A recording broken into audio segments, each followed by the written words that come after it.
네, 안녕하세요. 오늘은 네이버 스마트 스토어 메타 광고하는 방법 알려드리고자 왔습니다. 네이버 스마트 스토어로 메타 광고를 운영하고 싶었으나 이제 전환값도 확인할 수 없고 전환 캠페인을 활용하기도 무리여서 여태까지 활용하지 못했던 분들, 혹은 솔루션을 활용해서 운영하고 있으나 솔루션을 활용하는 비용이 부담되고, 그리고 솔루션을 활용해도 장바구니 담기에 못으로 활용하지 못하고, 혹은 이제 쇼핑 스토리 지면을 활용하지 못한다는 단점 때문에 망설이고 있으셨던 분들, 오늘 이 영상 꼭 집중해서 봐주시길 바라겠습니다. 네이버 스마트 스토어뿐만 아니라 쿠팡, 올리브영, 무신상, 오늘의 집 등 다양한 리테일사에서 협력 광고를 통해서 메타 광고를 통한 전환가, 그 다음에 그 무수를 쌓아서 리타겟팅을 하는 광고를 운영할 수 있습니다. 그런데 이제 네이버 스마트 스토어도 가능해진다고 하니 발 빠르게 알아보고, 그렇다면 어떻게 세팅해야 되는지도 간략하게 말씀드릴 수 있도록 하겠습니다. 그럼 지금 바로 알아볼까요?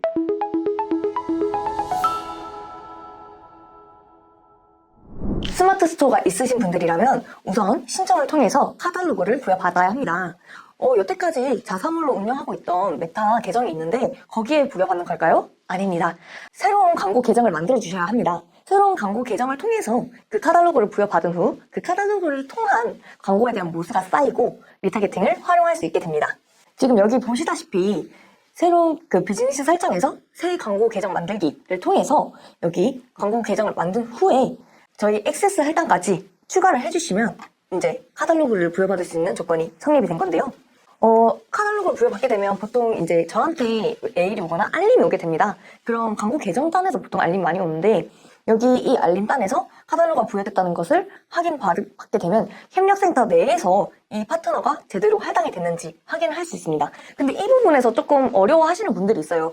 카탈로그를 부여받았는데 카탈로그 세트가 형성이 안 돼 있다든지, 카탈로그를 부여받았는데 협력 광고가 안 뜬다든지, 이런 부분들에 문제 상황이 생길 수 있는데, 이 부분은 아쉽게도 그 카탈로그를 다시 부여받을 수 있도록 신청하는 게 가장 빠른 길입니다. 그렇게 되면 여기 보시다시피 광고 계정 내에서 카탈로그에 들어오시면 세트가 생성되는데요. 맨 처음에는 아마 올 프로덕트라는 그 모든 상품이 다 포함되어 있는 카탈로그가 부여되게 될 것입니다.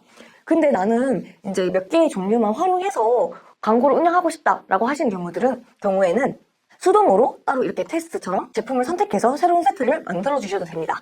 다만 조금 제가 권장드리고 싶은 사항은 처음 광고 운영하실 때는 올 프로덕트로 광고 운영하시는 것을 추천드리겠습니다. 네, 협력 광고 이제 저희가 부여받게 되면 캠페인 세팅을 해야 되잖아요. 카탈로그까지 다 부여받았으니 이런 카탈로그를 활용해서 광고를 운영해야 되고, 광고를 운영하려면 캠페인 세팅 먼저 진행해야 되는데요. 캠페인은 이렇게 세 가지 운영할 수 있습니다. 인지도 캠페인, 트래픽 캠페인, 판매 캠페인. 당연히 이 모든 캠페인의 모든 세트, 모든 소재에 있어서 전환값, 장바구니값, 모든 그 데이터를 확인할 수 있습니다. 이 부분이 가장 장점이겠죠. 또한 판매를 극대화시키기 위한 판매 캠페인 내에서 이제 카탈로그를 부여받고 그 카탈로그 시그널을 통해서 들어온 그 모수를 통해 리타겟팅을 활용할 수 있다는 최고의 장점이 있죠.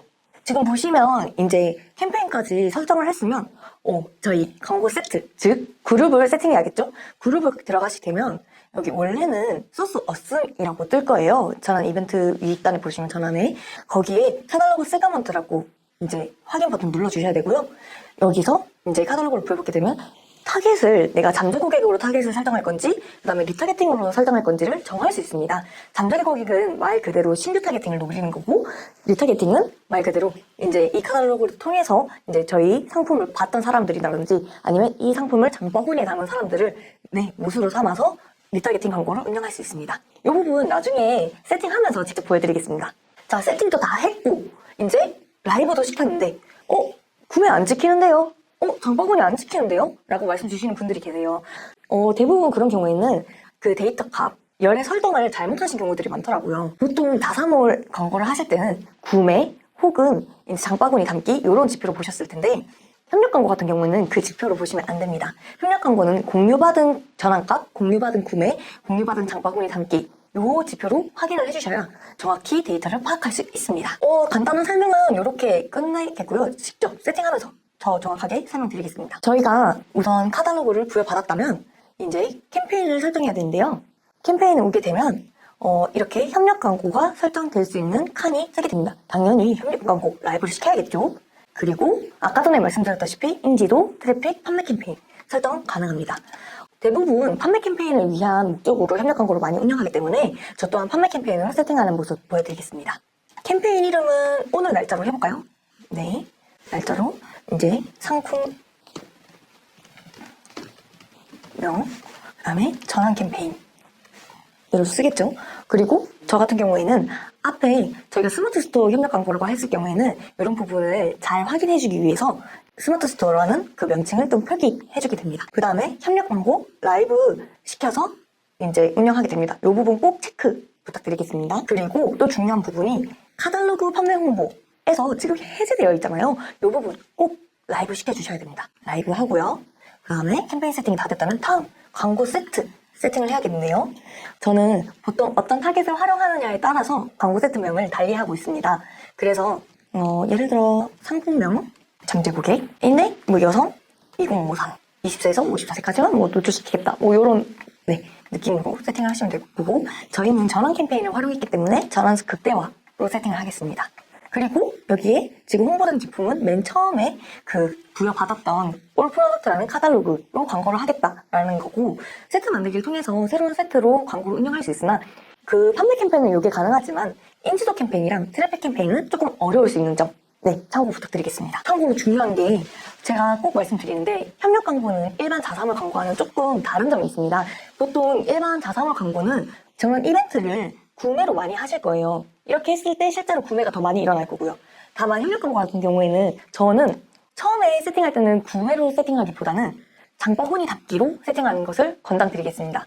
실제로 카탈로그만 운영해서 그 상시 캠페인 운영했을 때 전환 캠페인 그리고 구매 이벤트로 설정했을 때보다 장바구니 담기로 운영했을 때 더 효율이 좋았던 적이 훨씬 많았거든요. 근데 나는 이 장바구니 담기와 구매에서 어디서 더 전환이 잘 날지 모르겠다라고 하시는 분들은 구매로만 세팅하는 것이 아니라 장바구니 담기 5 그리고 구매 5 이렇게 해서 1대1 비율로 세팅을 해서 한번 테스트를 해보는 것도 추천드리겠습니다. 아무튼 장바구니 담기는 꼭 한번 같이 세팅을 하시는 것을 추천드립니다. 요 점 잊지 말아주세요. 그리고 예산이랑 우리 광고 예정 날짜도 같이 세팅을 하게 되면 타겟 유형이 나옵니다. 저희 아까 전에 잠재 고객은 신규 고객이라고 했었죠. 리타게팅은 말 그대로 리타게팅입니다. 카탈로그에 부여받은 모듈을 통해서 리타게팅을 할 수 있는데, 여기서 또 저희 꿀팁이 나가는 게 저는 맞춤 조합을 많이 쓰게 됩니다. 여기서 좋아했던 사람과 장바구니에 담았던 사람에 대한 리타게팅을 180일로 해볼까요? 180일로 하되, 저희 봤던 사람들 중에 저희는 재구매자의 텀이 그렇게 길지 않은 상품이에요 라고 할 경우에는 이 제외 구매자를 조금 느슨하게 세팅해도 괜찮겠죠. 그리고 여기서 노출 위치도 수동으로 한번 조절해 보시는 걸 추천드립니다. 이전에 광고했던 데이터가 있다면 그 데이터를 판단하고 운영하시는 것도 좋고, 처음에는 전 지면에 노출시키다가 효율이 안 좋았던 지면은 과감하게 이제 업후한 후에 세팅을 하신다든지, 혹은 여기 내려오셔서 스토리나 릴스 지면만 활용하신다든지 다양한 방안으로 광고를 분리해서 세팅하는 방법도 추천드리겠습니다. 그 다음으로 가게 되면 이렇게 광고 세팅하는 단이 나옵니다. 네, 그래서 저희가 여기서 광고를 설정할 수 있게 되는데, 보통 상시 캠페인으로는 카탈로그 광고를 가장 많이 할 거고, 그 외에는 저는 컬렉션형을 많이 운영하시는 것을 추천드리겠습니다. 컬렉션형으로 저희가 새로운 인스턴트를 만들기를 통해서 여기서 스토어를 선택한 후 만들 수 있는데요. 여기서 이미지나 동영상을 설정해서 가지고 온 후에 세팅을 하게 되면 그 밑에 저희 자사 제품이 이제 등록된 부분이 뜨게 됩니다. 이렇게요. 이미지와 상품 랜딩 페이지를 같이 연동해서 활용할 수 있는 점이 정말 장점이죠. 여기서 레이블에서 밑에 하단에 뜨는 광고 문구를 설정할 수 있습니다. 보통 더 알아보기라든지 지금 구매하기 이런 문구들을 사용하겠죠. 그리고 여기서 랜딩 페이지를 세팅하고 완료 누르시게 되면, 네, 지금 제가 광고 영상을 선택하지 않았기 때문에 오류가 뜨는 부분이고, 여기서 광고가 어떻게 뜨는지 확인을 할 수 있습니다. 그리고 나서 여기서 설정을 해주셔야 할 부분이 있습니다. 랜딩 페이지 같은 경우에는 어드밴티지 랜딩 페이지로 처음 설정이 되신 분들이 계실 거예요. 근데 아직 이 부분이 정확하지가 않습니다. 그렇기 때문에 가능한 수동 랜딩 페이지로 세팅을 해주시는 걸 권장드리고, 여기서도 기본 랜딩 페이지 내에서 앱으로 설정을 해주시고, 그 다음에 앱으로 했다면 보조 랜딩 페이지에서는 웹사이트로 설정을 해주시면 감사하겠습니다. 기본 랜딩 페이지에서 앱을 선택하셨다면 여기 이 모바일 앱에서 앱 선택을 눌러서 어떤 앱을 활용할 건지, 저희 같은 경우에는 네이버 스마트 스토어로 광고를 운영할 거라면 네이버 앱을 선택해 주시는 게 맞으시겠죠? 그렇게 설정을 하게 되면 이제 세팅이 끝났습니다. 간단하죠? 자사몰 광고와는 설정하는 방법이라든지 세팅하는 방법이 조금 다를 수 있어서 이렇게 세팅을 직접 하면서 보여드리게 되었습니다. 이런 부분 더 궁금하신 점이 있으시거나 혹은 네이버 스마트 스토어로 메타 광고를 해보고 싶은데 이 기회로 한번 해볼까? 라는 생각을 가지신 광고주분들 언제든 연락 주시면 꼼꼼하고 자세하게 알려드릴 수 있도록 하겠습니다.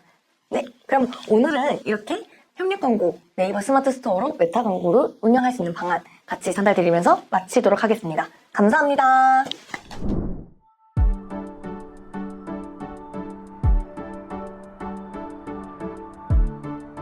구독과 좋아요는 컨텐츠 제작에 힘이 됩니다.